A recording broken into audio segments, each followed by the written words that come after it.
Okay guys, so as we were speaking about earlier today, we were speaking about you know, improving on the software installer and having the guys choose in categories, you know, what to install. For example, under Office there's no Office, but let him install the Office he chooses. On the internet, okay, I left Opera on, but you know, could offer more browsers. Under graphics there's virtually nothing here. Games, there's nothing there. Sound and video, there's nothing. So I basically came up with this, okay, which is the little GUI. I like to keep all the GUIs sort of looking the same, so that you have the standard format, the standard look across the thing, and not randomly jumping between different layouts and looks, and it gets very confusing and it doesn't look professional. So any kind of GUI that I make will most likely use this template, because this is the standard template that I use for kind of anything that I build. Okay, so now the first thing that the software installer has to do is obviously check if the user has internet. So let's disconnect the internet here quickly. No internet. And let's try and, there we go, internet's disconnect. Let's try and run something. You see, no internet access. Your computer does not seem to be connected to internet. You need internet connection to proceed. It doesn't matter what he clicks on. If he clicks on anything, he's going to get this error. So the first trigger, the first check to make sure that the user has internet access to actually install something is working perfectly. Now let's switch the internet back on. Okay, so the internet's back on now, and let's say we want to install some games. Now as you can see, there's nothing there. There's no games there except Play on Linux, which is part of Wine, but it's not actually a game itself. Okay, so let's say he wants to install some games, and it says, that pops up, it says this script will install games on your computer.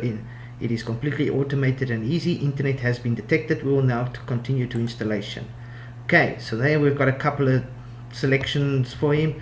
I could expand on this in the future, but I just kind of put all the default stuff, or the most used stuff, or whatever. So let's say he wants to install Elsrod, he wants to install Sudoku, Mahjong, Chess. Okay, we just leave it at those. Those are usually the default ones most people install. Maybe Steam, but we won't install that now, it's too big.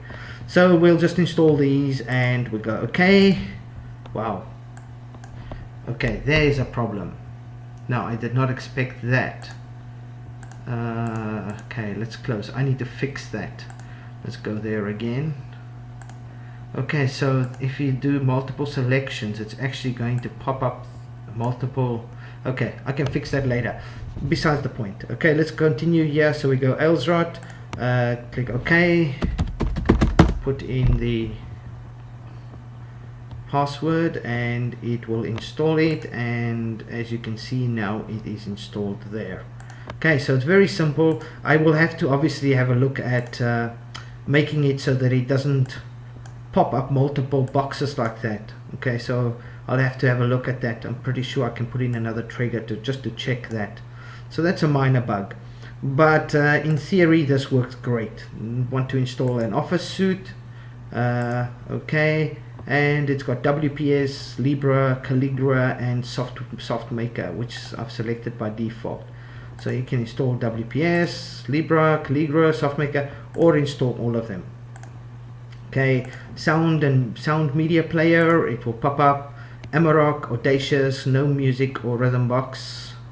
Video player will be VLC, GNOME M Player, SM Player, and Totem. Web browsers will be Opera, Chrome, Firefox, and Midori. Now, as you can see, Opera is already installed. Okay, Opera is already installed. So what happens if a user selects an item that's already installed? Let's select that Opera. Let's type in our password, and as you see, it will just oh, it's upgrading. Sorry, man. There's a reason it's doing that, and that's because there's actually if you actually have a look here, let's go find it quickly. Opera stable.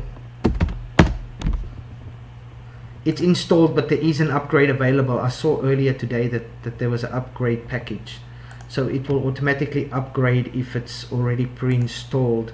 Damn. Okay, so let's do this again. I want to really just show what happens if something's installed and a user installs it again, or tries to. Okay, so let's put in Aylesrot. It's there.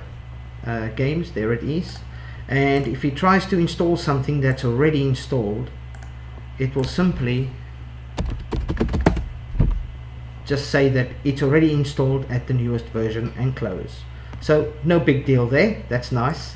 Email clients, we've got Evolution and Thunderbird, the two main ones.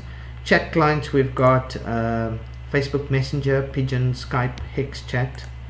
Image viewer, we've got Eye of Gnome, Gthumb, Pix, and Nomax. Under graphics, we've got GIMP, Pinta, Gnome Paint, Color Paint, My Paint, and Tux Paint. Okay, so pretty much I've covered a lot, or actually most of this, if not all the software pretty much that users will most likely install, and I've given all the popular choices, like all the popular software that Linux users install, like GIMP and MyPaint and Color Paint, and you know, it's all the like what it's usually within that range that people will install. I've set all those up there. I can still expand. I mean, I could still add another one here. I could still add a whole row if I wanted to. I left the space open maybe for miscellaneous stuff that comes along, because I can expand on this quite easily, you know. This is just the initial build, the build 153. So still version 1 basically. So yeah, you guys have seen the selections. If there's anything you think I should add, feel free to name it. I might put it in there. I'm not going to put Software Center in there because this is something that should be included by default. I mean, if a guy wants to install software, he needs a Software Center. You know, not everybody's comfortable with a package manager, so I'll leave that pre-installed. A lot of this backend stuff I'll leave pre-installed. It's just a lot of the space consuming stuff.